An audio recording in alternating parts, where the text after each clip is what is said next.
Donc maintenant on va passer à la partie graphique du téléphone. Alors on sait que Palm a intégré à son prépuce une puce graphique. Malheureusement Palm n'est pas est pas très bavard à ce sujet. On ne connaît pas vraiment le type de la puce. Par contre, dans les faits, on se rend compte que c'est à peu près équivalent à celle qu'embarque l'iPhone 3GS. Donc pourquoi une puce 3D dans ce genre d'appareil? Bah déjà, ne serait-ce que pour les animations de menu, pour faire en sorte que ce soit un peu plus fluide, et surtout pour les jeux vidéo. Donc sur le catalogue d'applications, on a certains jeux, sachant que beaucoup de jeux présents sur l'App Store sont ou seront présents sur l'app catalogue de Palm.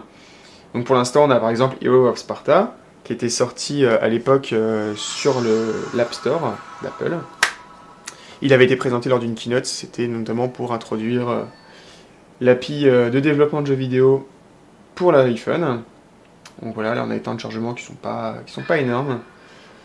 Donc on fait continuer la partie. Donc c'est très fluide, hein. Il y a vraiment aucun temps de latence. C'est vraiment ça la grosse caractéristique de ce téléphone, c'est que c'est pas le plus rapide, mais au moins c'est pas le plus lent et il est vraiment constant dans ses performances. Donc vous voyez là, les contrôles se font très facilement, les graphismes sont très beaux, ça ne rame pas, c'est fluide. Voilà. Alors les contrôles, contrairement à ce qu'on pourrait penser, sont très simples. L'écran n'est certes pas aussi